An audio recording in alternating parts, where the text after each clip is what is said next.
Garage में काम करके अपना गुजारा करता था। उसके मालिक का नाम आकाश था। उनके यहाँ रोज कई कारें ठीक होने आती थीं। एक रोज एक आदमी अपनी खटारा गराज देकर गया और फिर उसको वापस लेने कभी नहीं आया। अरे भगवान दास, ये खटारा कब से यहाँ पड़ी है? कोई इसकी खोज खबर लेने तक नहीं आता। एक काम कर, सस्ते में कोई खरीदता है तो बेचकर हटा दे।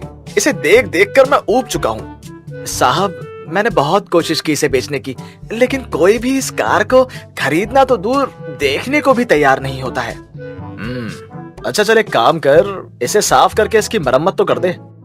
जैसे ही भगवान दास उस कार को साफ करने जाता है, उसे ऐसा लगता है जैसे वो कार उसे अपनी तरफ खींच रही हो और उसके मन में ख्याल आता है, क्यों ना इस कार को मैं ही खरीद लूं, कम दाम में भी मिल जाएगी और फिर मैं इसे ठीक करके इसे भाड़े पर लगा दूंगा। अगले दिन भगवान दास आकाश से कहता है, साहब, इस कार को मैं खरीदना चाहता हूँ, आप ये मुझे बेच दीजिए। थोड़े थोड़े करके इसके पैसे मेरी पगार से काट लीजिएगा। मुझे क्या है, अगर तू लेना चाहता है तो ले ले यार। भगवान दास उस खटारा को लेकर अपने घर ले आता है। ऐसे ही तुम्हारी पगार के पैसे पूरे नहीं पड़ते हैं और तुम ये खटारा ले आए।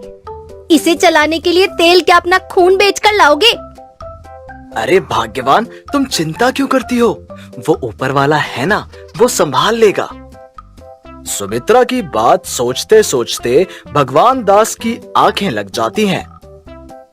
सपने में उसे लगता है कि उसकी खटारा कार सोने की बन गई है और वो रातों रात करोड़पति बन जाता है। सुबह उठकर भगवान दास सारी बातें सुमित्रा से कहता है, मैंने सपने में देखा कि इस कार की बदौलत हम करोड़पति बन गए हैं। करोड़पति तो दूर की बात है, इस खटारे से तुम्हारे 2 रुपए भी नहीं आएंगे, देख लेना।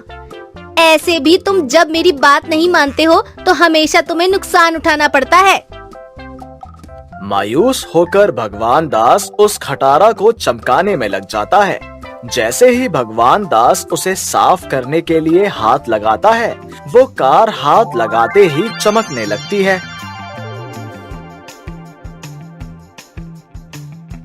ये क्या हो गया? कहीं मेरा सपना सच तो नहीं होने वाला है? ऐसा भी लोग कहते हैं, सुबह के सपने हमेशा पूरे होते हैं। ये तो खुद ही साफ हो गई है। अब कम से कम इसकी मरम्मत तो कर दूं। जैसे ही भगवान दास स्टीयरिंग चेक करने के लिए हाथ लगाता है, गाड़ी खुद पर खुद चलने लगती है और भगवान दास को एक अलग ही दुनिया में ले जाती है।